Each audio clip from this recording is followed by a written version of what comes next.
Hello and welcome to our Free Indeed Ministries Case for a Creator class.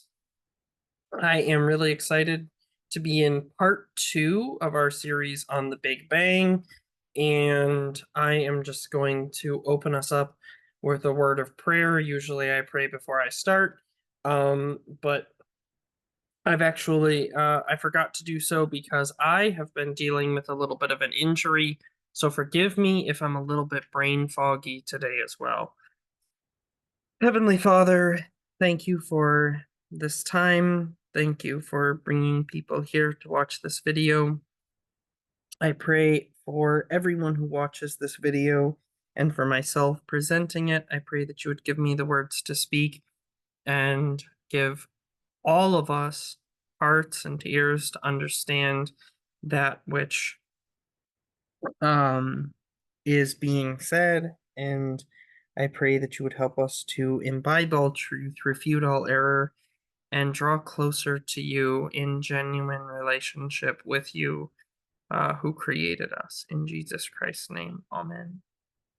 So, last time we began our discussion on the Big Bang. So we introduced William Lane Craig, introduced the Kalam Cosmological Argument, and then we saw that um, we began our discussion on the Kalam Cosmological Argument by showing that the first premise of the Kalam Cosmological Argument, as you guys may or may not remember, is essentially what's called a logical syllogism. And the way that it kind of works is that you say everything that begins to exist has a cause. So there's no such thing as an uncaused cause. Obviously, that's within the name. Everything that is caused has a cause. Where is that written? It's in the name, cause. Um, and then part 2 of that is that the universe began to exist. And part 3 of that is that uh, therefore the universe has a cause. And Thomas Aquinas would say the name that we give to that cause is God. So, we saw that the Kalam cosmological argument was originally formulated by a Christian in Egypt and was continued after the Islamic conquest of Egypt by Muslim theologians and became part of a larger school of Islamic thought called the Kalam School of Islamic Thought. But the Kalam School of Islamic Thought has since passed away, leaving us with only the Kalam cosmological argument remaining. So to be caused is to have a cause. We've established that. And interestingly, we have seen the most interesting thing to me that came out of last week's discussion is the fact that um, so thoroughly is the second premise now established. So the second premise, that the universe has a cause, used to be the most hotly contended premise within the Kalam cosmological argument. It used to be that when we talked about the universe having a beginning, that was the point at which people would balk. Now, because that premise has been so thoroughly and masterfully demonstrated by the science itself, it has sort of backed anti-theists into a corner so that they're forced to try to argue that you can have an uncaused cause.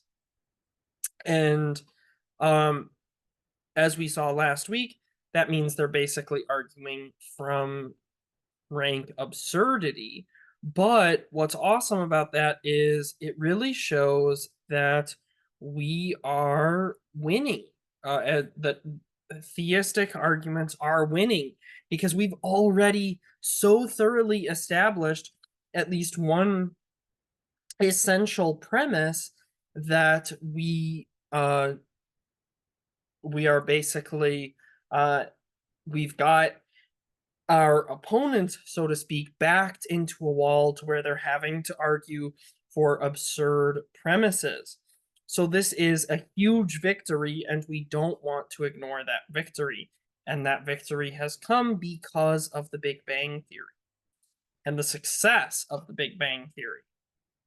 So today we're going to be going into part 2, which is math, science, and the Big Bang, implications for Kalam, and kind of moving into the second pathway for the Kalam argument. So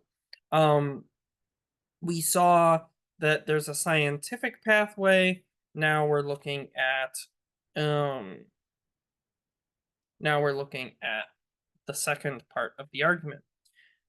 Historically, as I said, most cultures believed, for example, ancient Greek philosophy, ancient Mesopotamian philosophy, most cultures have believed that the universe was eternal, that the universe either coexisted or even predated the existence of the gods. And so in ancient Greek philosophy, for example, this is actually assumed. Aristotle argued for the existence of God as the ordering principle. The unmoved mover was the ordering principle, but he perceived nature itself as being eternal. And so the unmoved mover is simply the ordering principle, but the universe itself is eternal. In fact, Thomas Aquinas said famously that he always began his arguments for the existence of God starting from the premise that the universe was eternal, because otherwise his task was too easy. If you could prove that the universe had a beginning, then it was simply obvious that God existed. So, on this point, Christians used to be on the defensive, but now the universe having an origin has been so thoroughly proven that Christians and Jews and Muslims, for that matter, who believe that the universe had a beginning, we used to be the kind of the minority opinion on that. Now that is so thoroughly established that Christians have what is a relatively easy task. So now it is the default belief that the universe did in fact have a beginning, which shows just how much Christians have gained ground.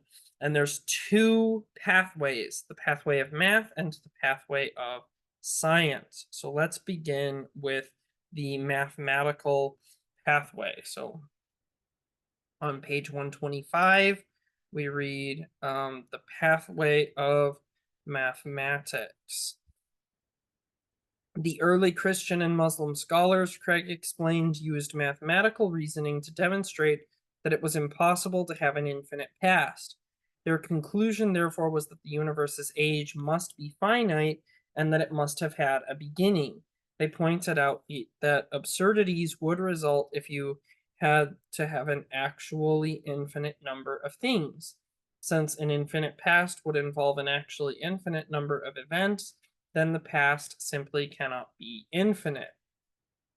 So this is what we call the absurdity of infinity.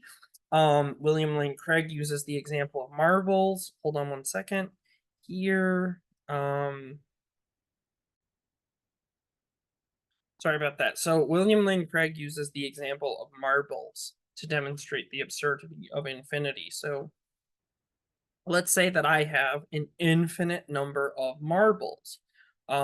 If now I want to give you, also, I want to give you some of my marbles.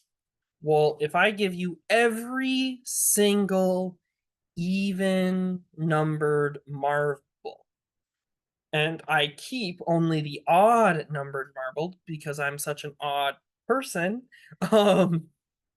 I keep all of the odd numbered marbles. Here's the problem. the amount of marbles I have is infinite. So even if I give you half of those marbles, you now have an infinite number of marbles, and I have an infinite number of marbles. And in fact, neither of us has more or less marbles.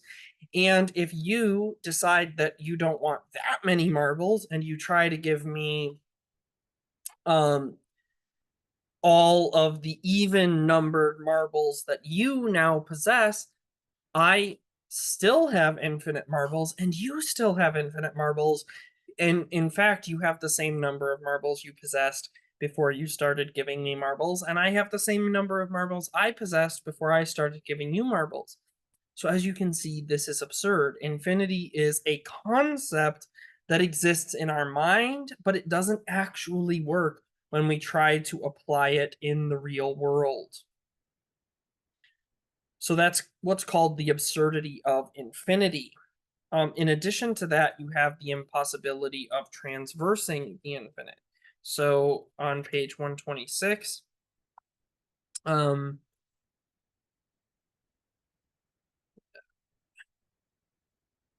what these illustrations demonstrate is the marble illustration. He says what these illustrations demonstrate is that the notion of an actual infinite number of things leads to contradictory results. The first cause in the first case, in which I gave you all the marbles, infinity minus infinity is 0. But in the second case, in which I gave you all of the odd number of marbles, infinity minus infinity is infinity. In the third case, in which I give you all the marbles numbered 4 and greater, infinity minus infinity is 3. In each case, we have subtracted the identical number from the identical number, but we have come with non-identical results. So in other words, you have complete absurdity. And that's what I was trying to explain before.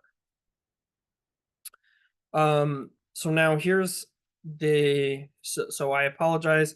Now we're getting to the impossibility of transversing infinity. So you would run into similar paradoxes with time. Substitute past events for marbles, and you can see the absurdities which would result. So the universe can't have an infinite number of events in its past. It must have had a beginning. In fact, we can go further.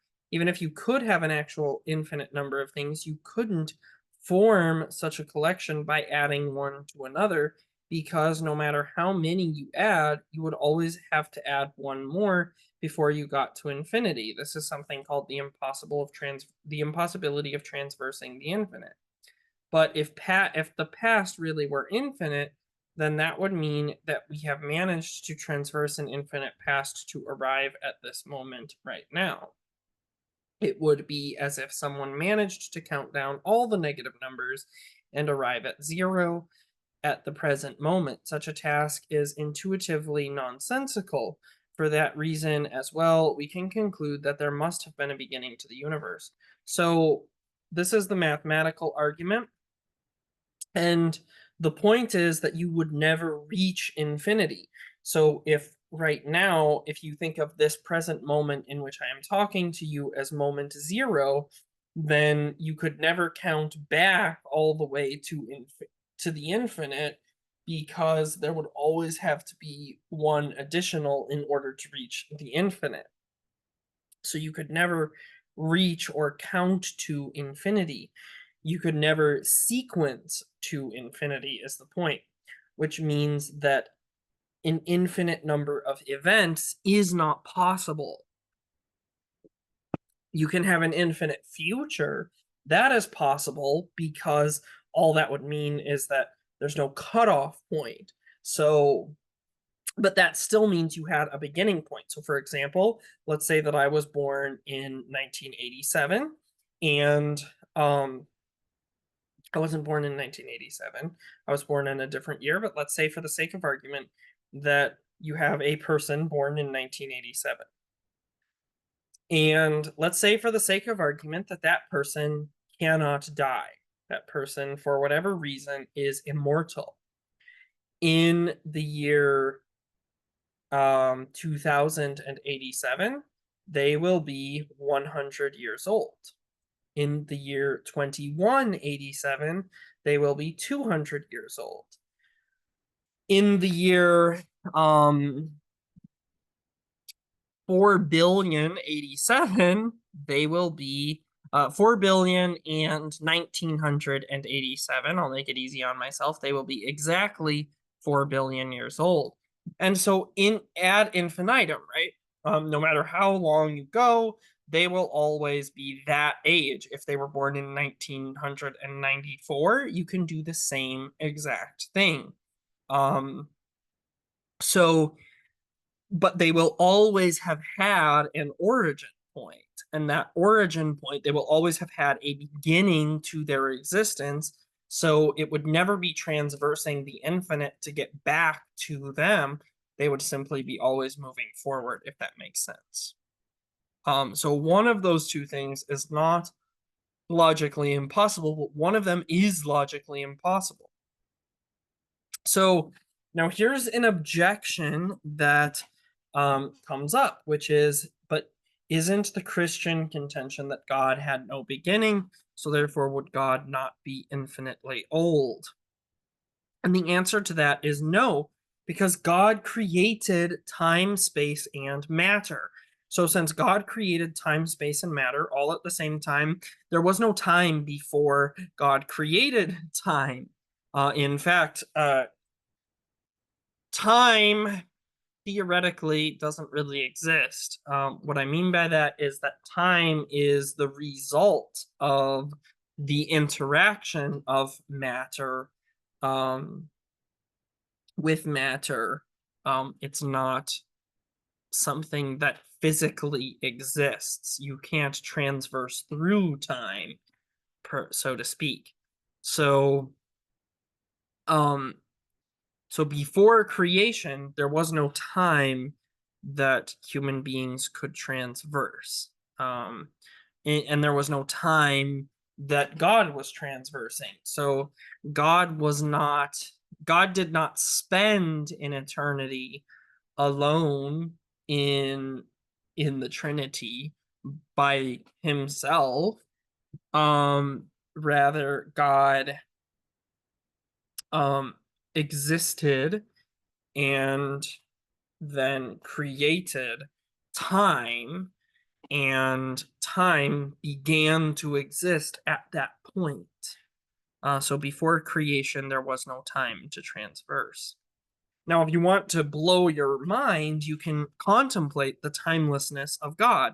God is not bound by time in the way in which we are bound by time, but yet, in fact, for God, time is not even something linear. God is in all times at the same time, so that right now, in this moment, I am speaking to you. I am only capable of being in this moment, staring at my camera to create the illusion of eye contact with you.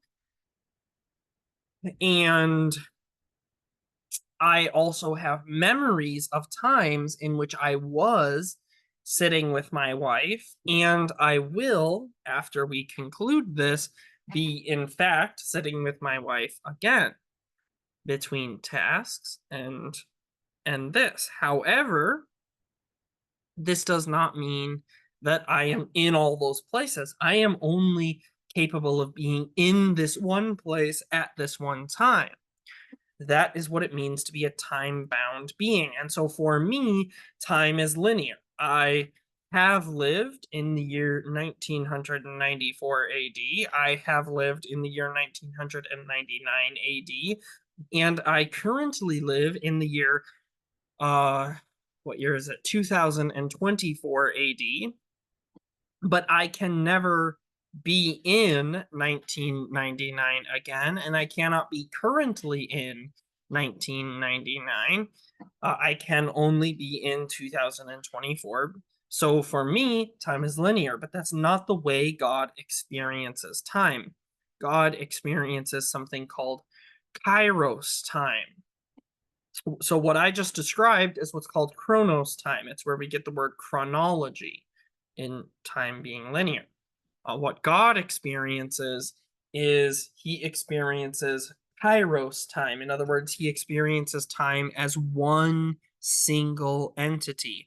So for God, um, God is simultaneously, okay, in the moment where he is um with Abraham, giving him circumcision. Okay, so he's simultaneously in that moment and simultaneously with me in 2024, right here, right now, empowering me to make this video and giving me breath and all of these things. But for him, there's no difference. He is experiencing both of those and everything in between and everything before and after exactly as being in that moment. And if you really want to blow your mind, it's not even just that, because even within this moment, I am here making this video. My wife is in the other room making a not making a but in involved in a biblical counseling session in which she's helping um a young lady with various struggles. So she's in that room doing that activity, and I am in this room making this podcast or whatever it's called.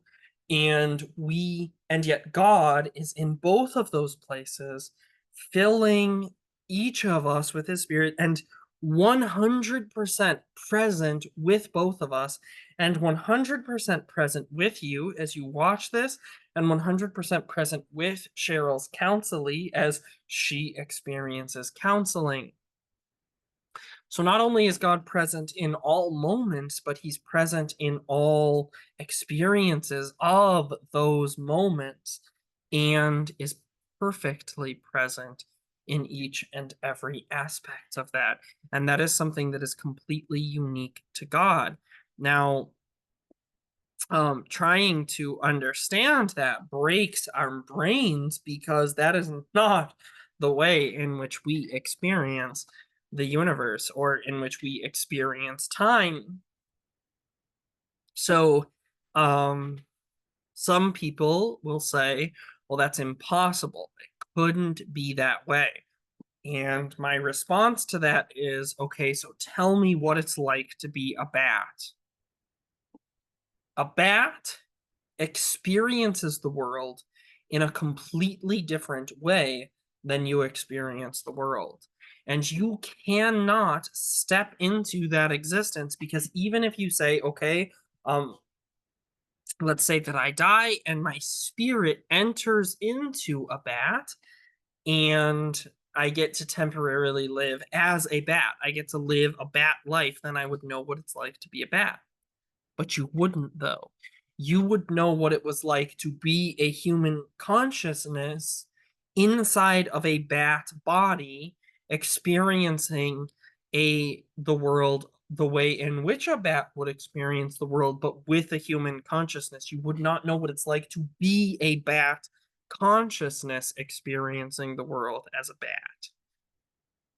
So, when you say it's impossible for God to experience time in a way that's different from how you experience time, I simply ask you, what is it like to be a bat? And if you can't even answer that question, then you certainly cannot answer the question of what it is like to be God. But if you really, really want to break your brain, then consider this. God has entered into time and space.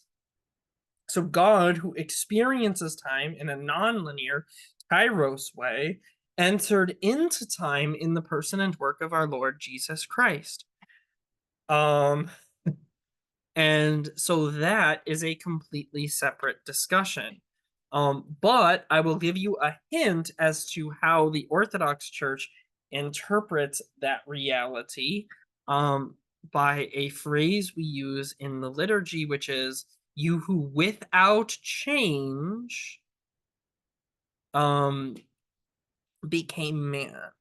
So without change, that is something that I think often gets kind of like spat out by us as sort of a throwaway line within the liturgy, but it's actually a confession of something relating to the reality of the way in which God experiences time, namely Kairos time. But I don't have time to, and I'm not going to get into a big thing about that right now. Um, time up. The point is that time is a reality that we experience, and it's a reality that God in Christ experiences, but it's not a reality that God experiences in the way that you and I experience it. It's not a reality that God has to experience. Like we have to. The very nature of our being requires that we experience time in a certain way, and that is not the way in which God experiences time. So so that's why this isn't a contradiction. That's why uh the the argument that time cannot be eternal and that the um universe cannot be eternal doesn't disprove God. So now we get to the scientific pathway, the path from science to a finite universe. So um, when Albert Einstein, so this is from page 128. When Albert Einstein developed his theory of relativity in 1915 and started applying it to the universe as a whole, he was shocked to discover that it didn't allow for a static universe. According to his equations, the universe should either be exploding or imploding. In order to make the universe static, he had to fudge his own equation by putting in a factor that would hold the universe steady. In the 1920s, the Russian mathematician Alexander Friedman and the Belgian astronomer George Lemaitre were able to develop models based on Einstein's theory. They predicted the universe was expanding. Of course, this meant that if you went backward in time, the universe would go back to a single origin before which it did not exist. Astronomer Fred Hoyle derisively called this the Big Bang, and the name stuck. But starting in the 1920s, scientists began to find empirical evidence that supported these purely mathematical models. For instance, in 1929, the American astronomer Edwin Hubble discovered that light coming to us from distant galaxies appears to be redder than it should be, and that this is a universal feature of galaxies in all parts of the sky. Hubble explained this red shift as being due to the fact that galaxies are moving away from us. He concluded that the universe is literally flying apart at enormous velocities. Hubble's astronomical observations were the first empirical confirmation of the predictions of Friedman and Lem- and the French mathematician whose name I can't pronounce. This is what happens in a real scientific theory. It makes predictions, and those predictions actually hold true, not like with the theory of macroevolution, which makes predictions, and then those predictions don't hold true, um, which we saw in our series about evolution. So he's got more examples of background radiation and things, but I think most people watching this are probably already convinced that the Big Bang Theory is a reality. So if you aren't convinced of that, I highly recommend taking the time to read this book for yourself and see some other predictions that have held true. On page 129, though, so predictions about the Big Bang have been consistently verified by scientific data. Moreover, they have been corroborated by the failure of every attempt to falsify them by alternative models. Unquestionably, the Big Bang model has impressive scientific credentials. So, the Big Bang Theory is part of the reason why this is such an enduring theory, and part of the reason why it's become the default model is because it is a very good scientific theory. It has the evidence backs it, and it has made predictions that have actually held true. And the more evidence we discover, the more it points to the universe having a beginning, which you can call the Big Bang. Now, there is something called the inflation theory, which is meant to account for some of the evidence.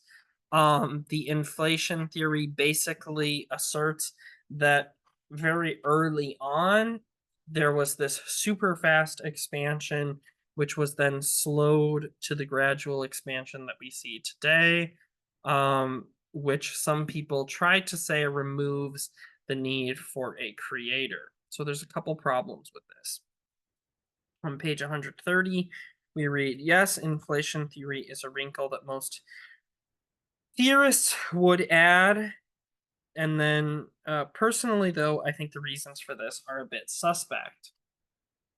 And Strobel says that took me aback, and he asked why. To which William Lane Craig responds, you see, the Big Bang was not a chaotic, disorderly event. Instead, it appears to have been fine-tuned for the existence of intelligent life with a complexity and precision that literally defies human comprehension. In other words, the universe we see today and our very existence depends upon a set of highly special initial conditions.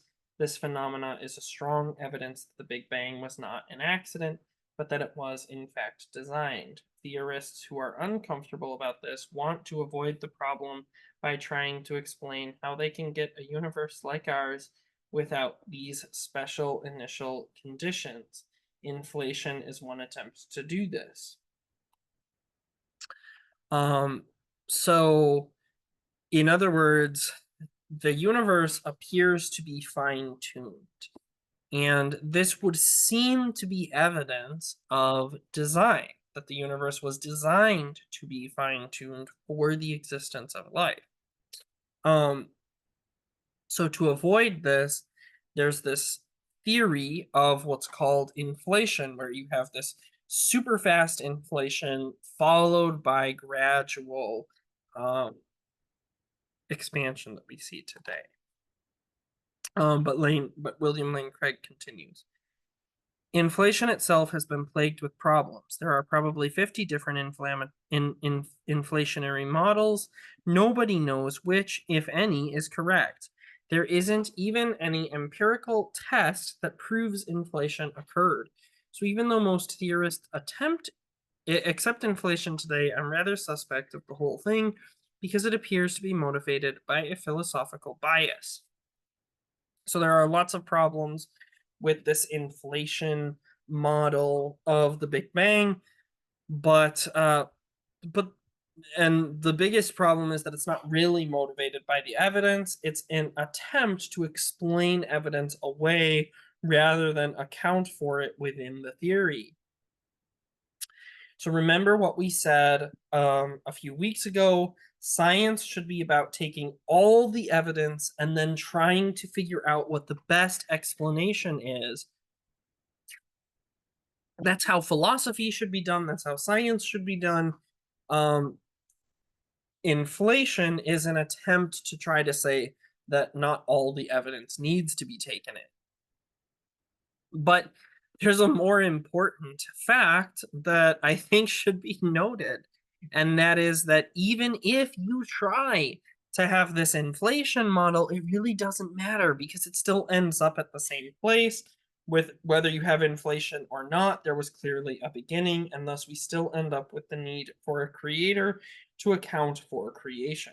I also think it's important to note, and I'm going to disagree with William Lane Craig just a little bit here. And you know what, William Lane Craig, if you happen to see this video, feel free to explain to me why I'm wrong. I'm sure that I am not nearly as well versed in these things as you, so I'm sure you've already thought of this, and you can feel free to correct me. But it seems to me like the inflation model actually works really well with Christianity, since in Christianity we believe that God spoke the universe into existence and then began a process of expansion. So it seems to me that at the initial Big Bang, everything would have expanded into existence very quickly because that's what God was doing. And then God's gradual expansion of the universe is something that takes time and that God does gradually. I'm not saying that that is what I'm not saying that that is a perfect explanation, and maybe William Lane Craig can explain to me why I'm wrong about that. I'm perfectly happy to be corrected. But either way, whether you accept inflation or not, you still end up with the simple reality that we have to have a creator in order to have creation. Because now we've established that creation does, in fact, have a beginning. Thomas Aquinas, I mentioned this. Thomas Aquinas says that it would, if you accept that the universe had a beginning, then you would have to accept that the universe had a beginner.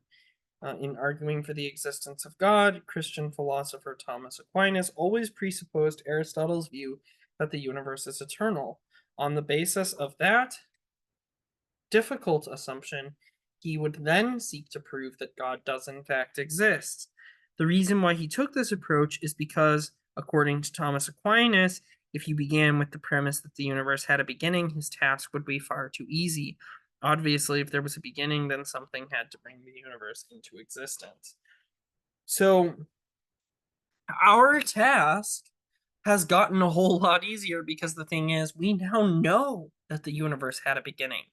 There is now no model, no scientific model out there really that posits the universe being eternal.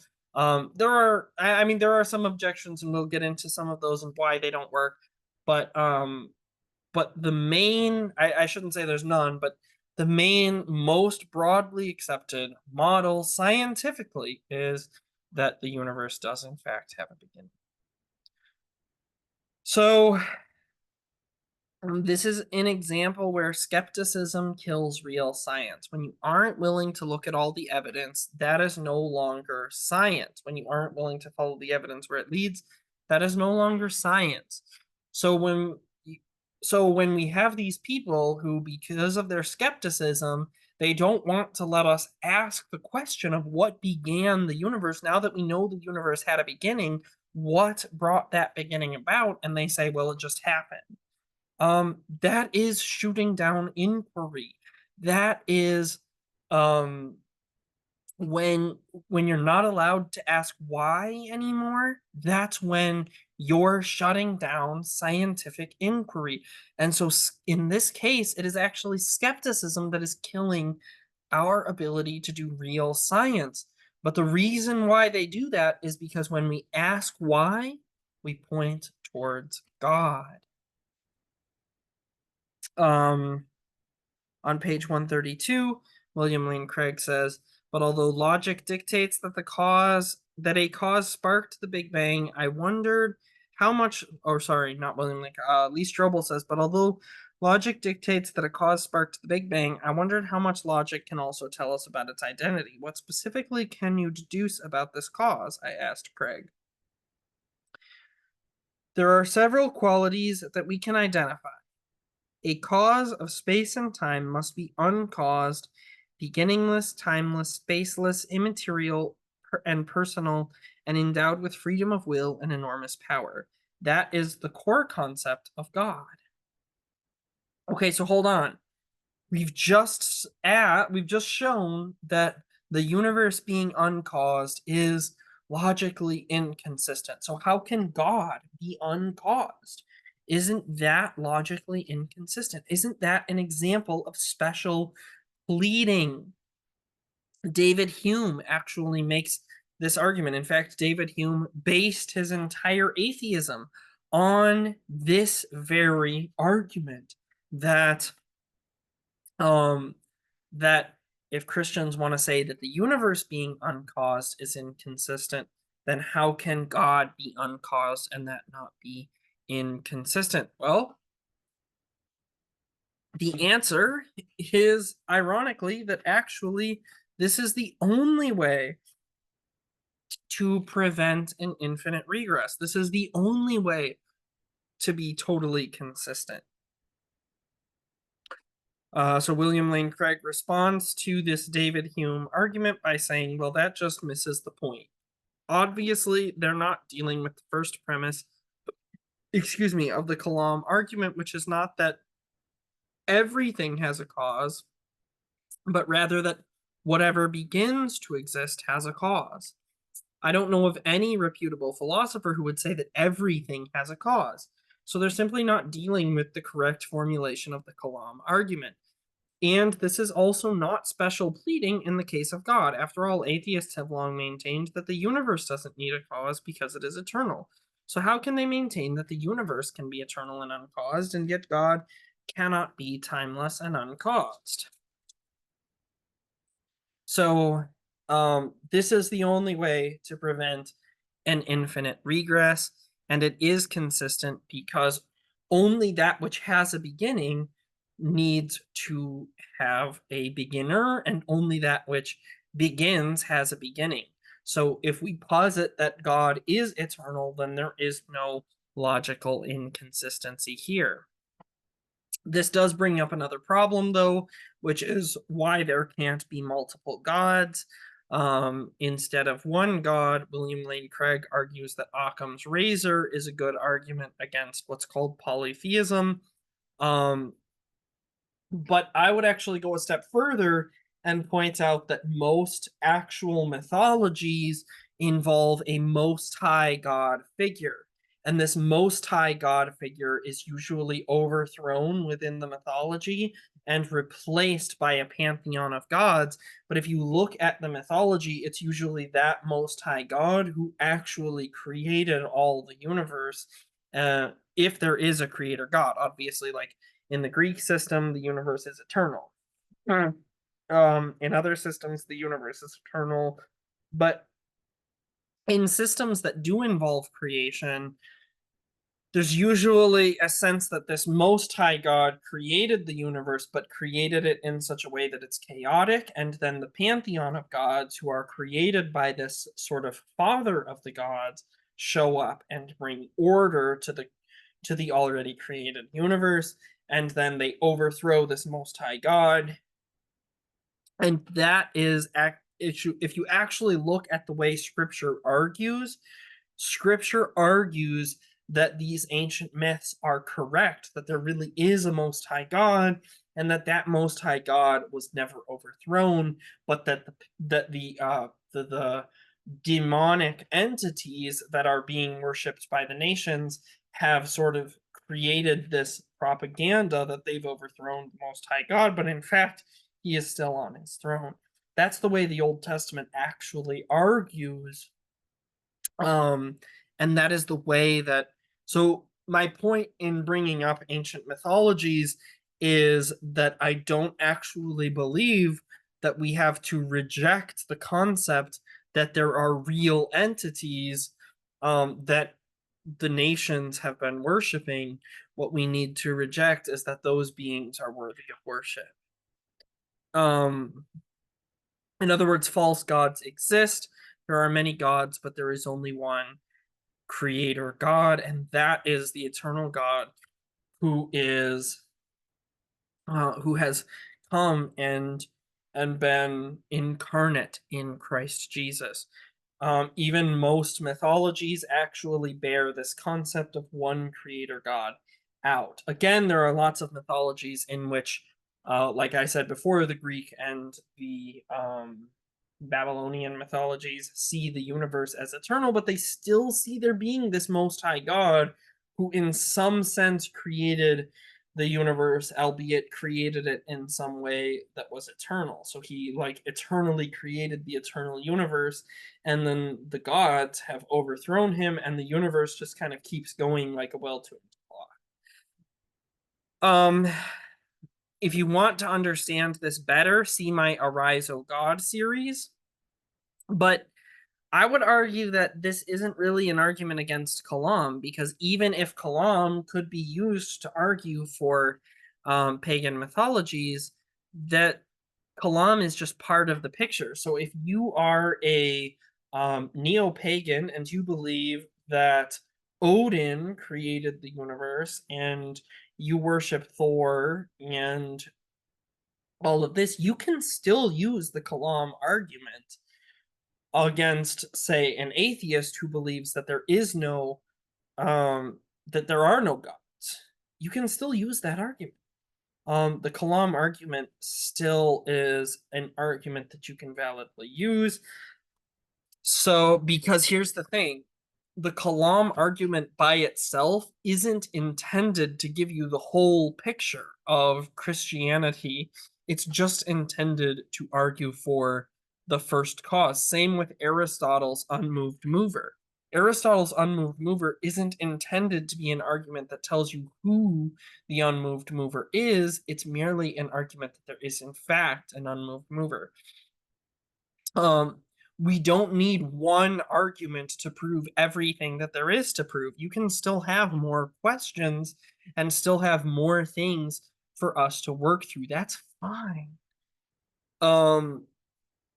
So now William Lane Craig argues that the Kalam argument proves one more thing, and that is that this creator is personal. Now, you may recall that in our very first lecture of this broader series on the case for a creator, I said that I was skeptical of the ability to prove this particular point scientifically. What? William Lane Craig offers three reasons why the God proved by the Kalam argument must be personal. I want to give us a moment to go through those three arguments and see if I myself will be convinced by it. And whether or not I'm convinced by it, I want to present these three arguments so that if you find them convincing, you can be benefited by them. There are two types of explanations, the scientific and the personal. Scientific explanations explain a phenomenon in terms of certain initial conditions and natural laws, which then explain how these initial conditions evolved to produce the phenomenon under consideration. By contrast, personal explanations explain things by means of an agent that hold the agent volition and will. I interrupted Craig to ask for an illustration, and he obliged me by saying, imagine you walked into the kitchen and saw the kettle boiling on the stove and asked, why is the kettle boiling? And your wife might say, well, because of the kinetic energy of the water causing the water molecules to vibrate faster and faster until they're thrown off in the form of steam. That would be a scientific explanation. Or she might say, I put it on to make a cup of tea. That would be a personal explanation. Both are legitimate, but they explain the phenomena in different ways. There cannot be a scientific explanation of the first state of the universe, since its first state simply cannot be explained in terms of earlier initial conditions and natural laws leading up to it. So if there was an explanation for the first state of the universe, it has to be personal, and that is an agent who has volition, which would be the first reason that the cause of the universe must be personal. So in other words, Craig's argument is that since scientific explanations can only explore things that are studied within the realm of science, they cannot explore things that happened before the observable universe existed. So this leaves only a personal explanation. For me, this argument is okay, but I don't think this argument would convince me if I were an atheist. If you find this argument convincing, awesome. Let me know in the description below why you believe it's convincing, why it has convinced you, especially if you were an atheist and this argument is what convinced you to stop being an atheist. Let me know in the comments below why you find it convincing and helpful. I would love to hear from you. However, for me personally, this argument feels too much like an argument from silence, and it feels too much like, how should I say this?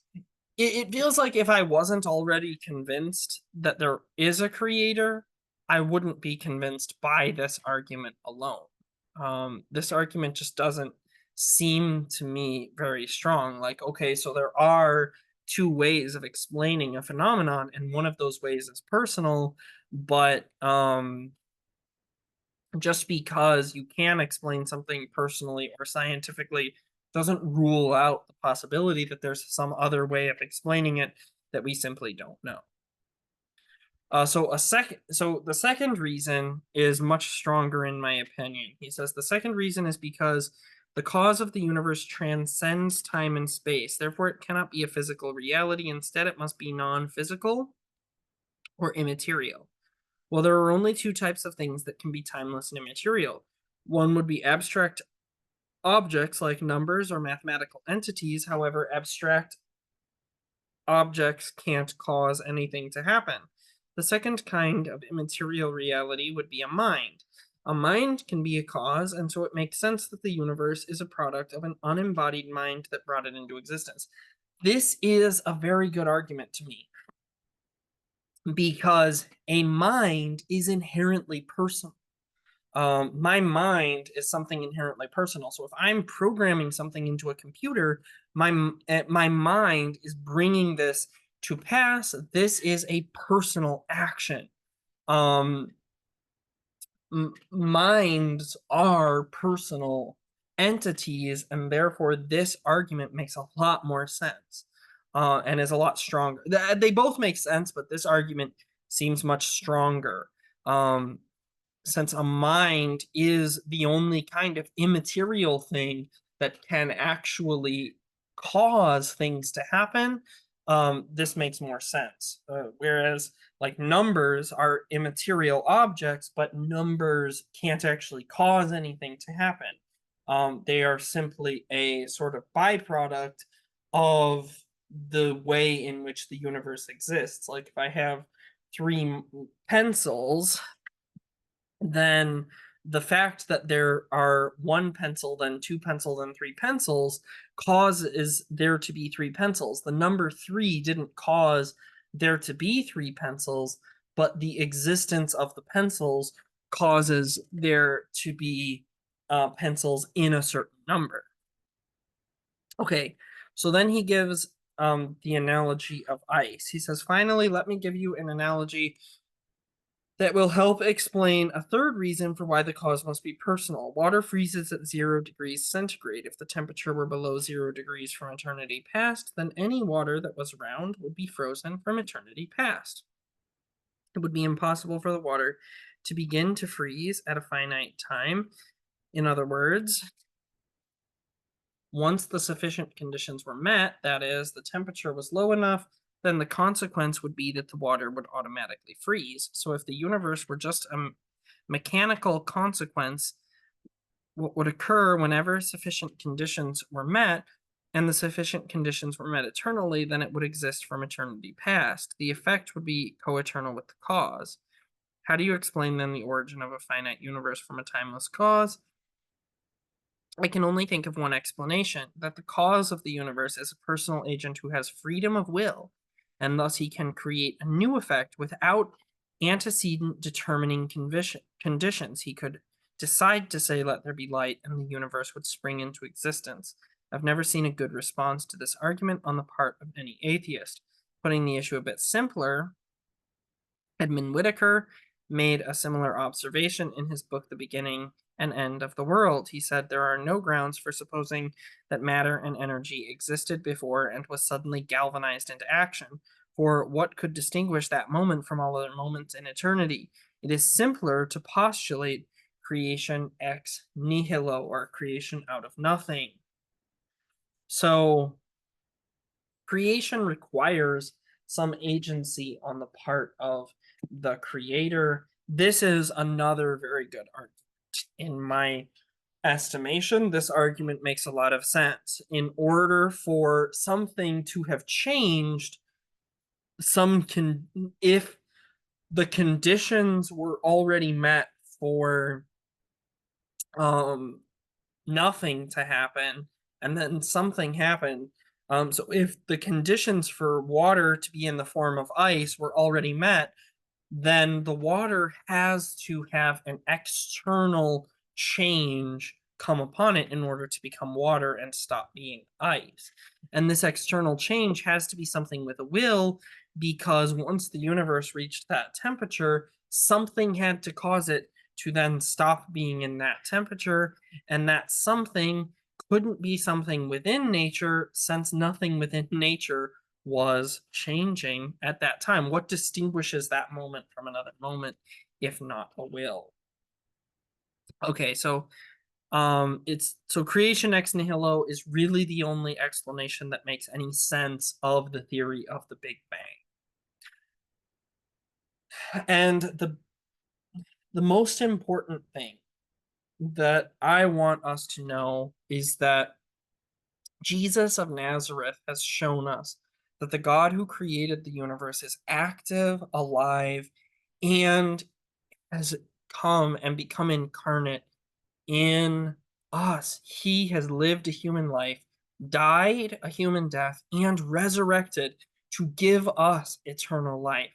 And so, my point in doing this series is not just that you'll see that the universe has a cause and become like a deist or something. My purpose is that you will avail yourself of the opportunity that Jesus of Nazareth has created for you and will actively pursue a relationship with him. So next time, we're going to stop there for now, and next time we're going to explore alternative theories to the Big Bang and see why they fall short. So I appreciate your time today, and I hope that I'll see you again. And please do share this with your friends, especially your atheist friends, so that they too can be freed and